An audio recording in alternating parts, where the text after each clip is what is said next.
ফের নজর রাখবো পশ্চিমবঙ্গের দিকে। পশ্চিমবঙ্গ যত দিন যাচ্ছে ততই অবৈধ বাংলাদেশিদের যেন আশ্রয়স্থল হয়ে দাঁড়াচ্ছে।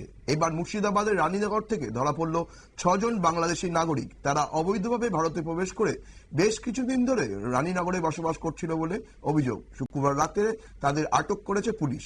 এই বিষয়ে বিস্তারিত জেনে নেব আমাদের প্রতিনিধি দিয়া রায়ের কাছ থেকে।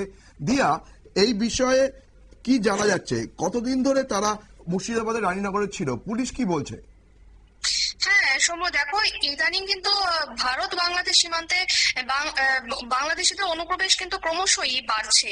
আর অবৈধ ভারতে ঢোকা বাংলাদেশের 6 নাগরিককে কিন্তু তারপরই গ্রেফতার করলো রানীনগর থানার পুলিশ। এবং বাংলাদেশিদের অনুপ্রবেশে মদত করায় একজন ভারতীয় দালালকেও কিন্তু গ্রেফতার করা হয়েছে। আর বৃহস্পতিবার 6 বাংলাদেশি এবং ভারতীয় ওই দালালকে বহরমপুর আদালতে তোলা হয়।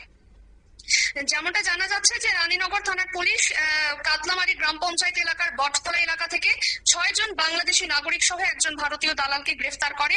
তারপরে ধৃতদের কাছে ভারতে প্রবেশের বৈধ কাগজপত্র না থাকার কারণে তাদেরকে কিন্তু গ্রেফতার করা হয়েছে বলে পুলিশ তেমনটাই জানিয়েছে। পাশাপাশি তারা কিন্তু বহুদিন ধরে কিন্তু বসবাস করছে এমনটাই কিন্তু জানা গিয়েছে। পাশাপাশি ভারতীয় নাগরিকদের অনুপ্রবেশে মদত দেওয়ার কারণে কিন্তু সেই যে দালাল তাকেও কিন্তু গ্রেফতার করা হয়েছে।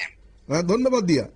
আমরা জেনে নিলাম যে কিভাবে ভারতীয় দালালকে গ্রেপ্তার করা হয়েছে এবং কিভাবে ওই বাংলাদেশিদের গ্রেপ্তার করা হয়েছে। নজর রাখবো পরবর্তী খবরের দিকে। তার আগে নিয়ে নেব ছোট্ট একটা বিজ্ঞাপনের বিরতি।